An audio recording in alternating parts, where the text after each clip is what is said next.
Halo minasang, o genki desu ka? Catatan bahasa Jepangku kali ini membahas tentang kata tunjuk tempat, koko, soko, dan asoko. Kata tunjuk ini bisa kalian pakai untuk menginformasikan letak suatu tempat. Misalnya, Kyoshitsu wa koko desu. Ruang kelas di sini. Contoh kalimat lainnya, toilet di sana. Ruang kepala sekolah di situ. Kantin di sini, dan sebagainya. Jadi, kita akan bahas penggunaan kata tunjuk tempat untuk menginformasikan di mana letak suatu tempat atau ruangan. Seperti biasa, kita akan cek kosakata dulu ya, biar nanti ada gambaran saat buat kalimat. Ini adalah beberapa contoh kata tempat di lingkungan sekolah. Nanti kalian bisa juga tambahkan kosakata tempat lainnya yang sudah kalian ketahui. Tapi sekarang kita pakai yang ini dulu ya. Di sini ada kochoshitsu, ruang kepala sekolah. Kote, lapangan sekolah. Hokenshitsu, ruang kesehatan atau UKS. Jimushitsu, ruang tata usaha. Kyoshitsu, ruang kelas. Toire, toilet. Eru kyoshitsu, ruang lab bahasa. Ini dibaca eru kyoshitsu. Terakhir ada toshoshitsu. Toshoshitsu, ruang perpustakaan. Sekarang kita lanjut lihat kata tunjuk tempat dalam bahasa Jepang. Ada koko, artinya di sini, soko artinya di situ, asoko artinya di sana, dan doko untuk bertanya di mana. Penggunaan kata tunjuk ini mirip dengan kata tunjuk benda, kore, sore, are. Jadi bagi kalian yang sudah pernah belajar kata tunjuk benda, pasti akan lebih mudah mengerti. Penggunaannya hampir sama, ya. Bedanya, kore, sore, are untuk benda, kalau koko, soko, dan asoko untuk tempat. Sekarang kita lihat gambarnya ya, biar lebih jelas penggunaannya.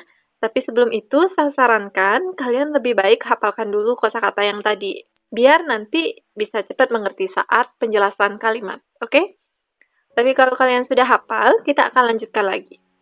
Hai, jangan bingung dulu ya baru lihat gambar ini. Nanti kita akan lihat satu-satu, bahas sedikit demi sedikit. Kalian pasti bisa. Hai, masih ingat kata tunjuk tempat ada 3. Ada koko, soko, dan asoko.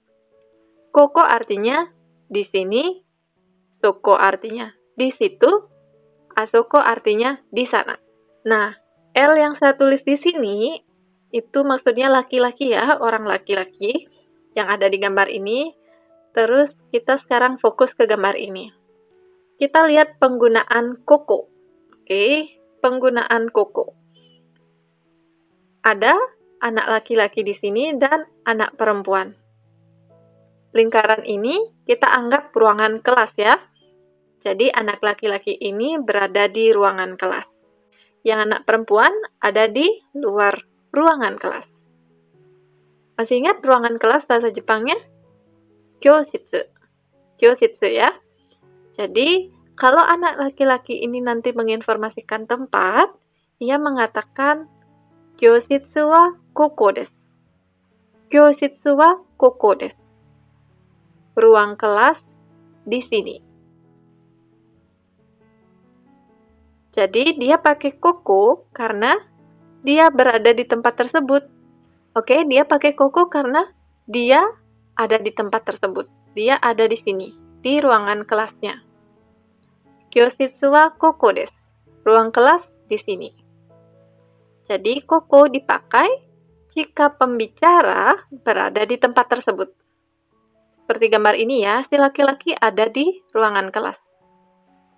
Sampai di sini paham ya? Sekarang kita lihat yang ini. Kita lihat penggunaan kata tunjuk soko. Oke, penggunaan kata tunjuk soko, artinya di situ.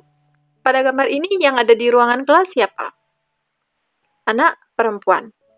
Jadi sekarang, kalau anak laki-lakinya berbicara, dia akan bilang, Kyoshitsu wa soko desu.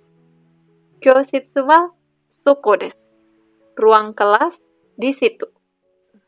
Jadi, anak laki-laki ini pakai kata tunjuknya soko. Soko dipakai jika lawan bicaranya yang dekat dengan tempat tersebut. Kalau ini koko, si pembicara yang ada di tempat tersebut, Kalau ini, dia pakai soko karena lawan bicaranya yang berada di tempat tersebut. Sampai sini jelas ya? Sekarang kita lihat penggunaan kata tunjuk asoko. Asoko artinya di sana. Asoko dipakai jika pembicara dan lawan bicara jauh dari tempat tersebut. Lihat, mereka berdua kan jauh dari ruangan kelas. Maka si anak laki-laki ini akan bilang, Kyoshitsu wa asoko desu. Kyoshitsu wa asoko desu. Ruang kelas di sana. Gimana? Paham? Saya ulangi, koko kalau pembicara berada di tempat tersebut. Soko kalau lawan bicara berada di tempat tersebut. Asoko kalau keduanya jauh dari tempat tersebut. Paham ya penggunaan koko, soko, dan asoko? Sekarang kita lihat gambar lain. Gimana kalau misalnya kedua orang tersebut, baik si pembicara dan lawan bicara, ada di tempat yang sama? Seperti ini. Tadi kan mereka pisah ya, yang satu ada di kelas, yang satu ada di luar kelas. Sekarang gimana kalau keduanya di kelas? Pakai kata tunjuk apa? Di sini pakai koko. Di sini anak laki-laki akan pakai koko karena mereka ada di tempat yang sama. Berada di ruangan kelas. Dia pakai koko. Kalau ini, si anak laki-lakinya pakai soko karena mereka tidak begitu jauh dari ruangan kelas. Di sini pakai asoko karena mereka berdua jauh dari tempat tersebut. Jadi kalau orangnya berbicara di tempat yang sama, dia pakai koko. Kalau berada di tempat yang sama, dia pakai soko kalau tempat yang dibicarakan itu tidak begitu jauh dari mereka. Di sini pakai asoko karena tempatnya jauh dari keduanya. Lihat ya, ini tidak begitu jauh, yang ini jauh. Hai, gimana minasang? Masih bingung? Kalau masih, silakan balik dulu ke menit-menit sebelumnya, pahami dulu penggunaan koko, soko, dan asoko. Biar benar-benar paham, baru kalian lanjut ke bagian kalimat. Belajarnya bertahap ya, kalau satu tahap sudah mengerti, baru lanjut ke tahap berikutnya. Hai, bagi yang sudah paham, kita akan lanjut lagi. Hai, tadi yang kalian lihat pada gambar yang sebelumnya adalah kalimat satu. Kalimat satu itu kalian bisa pakai untuk menyatakan letak atau keberadaan tempat. Ada kata tempat, ada kata tunjuk. Kyoshitsu wa koko desu. Kyoshitsu wa soko desu. Kyoshitsu wa asoko desu. Itu ya, ada kata tempat, ada kata tunjuk. Sekarang kita akan coba buat lagi ya kalimat dengan pola ini. Kita lihat gambar satu ini. Gambar satu ini, siapa yang berada di toilet? Anak laki-laki. Sekarang kita buat kalimat berdasarkan anak laki-laki sebagai orang yang berbicara. Oke, anak laki-lakinya sebagai pembicara. Baik, masukkan kata tempatnya di sini, yaitu toire. Toire wa, kata tunjuknya, koko. Koko desu. Toire wa koko desu. Toire wa koko desu. Toilet di sini. Bisa ya, dia pakai koko karena si anak laki-laki ini sendiri yang berbicara, dia berada di toilet tersebut. Oke, kita lanjut ke gambar berikutnya. Lihat, ada ruang perpustakaan. Ini jauh dari keduanya. Sekarang kita buat kalimat lagi. Masih tetap anak laki-laki ini sebagai pembicara. Maka kalimatnya Toshoshitsu wa asoko desu. Toshoshitsu wa asoko desu. Perpustakaan di sana. Dia pakai asoko karena keduanya jauh dari tempat yang disebutkan, jauh dari perpustakaan.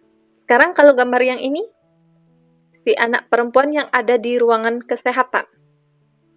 Jadi si anak perempuan yang ada di UKS ini. Jadi kalau anak laki-lakinya sebagai pembicara, maka kalimatnya Hokenshitsu wa soko desu. Hokenshitsu wa soko desu. Dia pakai soko karena lawan bicaranya yang berada di ruang kesehatan. Hai, gimana minasang? Semoga penjelasan saya bisa cukup dimengerti ya dan bisa membantu kalian dalam belajar bahasa Jepang. Saya akan lanjutkan lagi kalimat kedua dan ketiga pada video berikutnya. Jadi kalian hafalkan dulu kosakata tempatnya, habis itu pahami dulu penggunaan kata tunjuk koko, soko, dan asoko, baru lanjutkan lagi. Belajarnya bertahap aja ya, kalian pasti bisa. Hai, sampai ketemu lagi di video selanjutnya.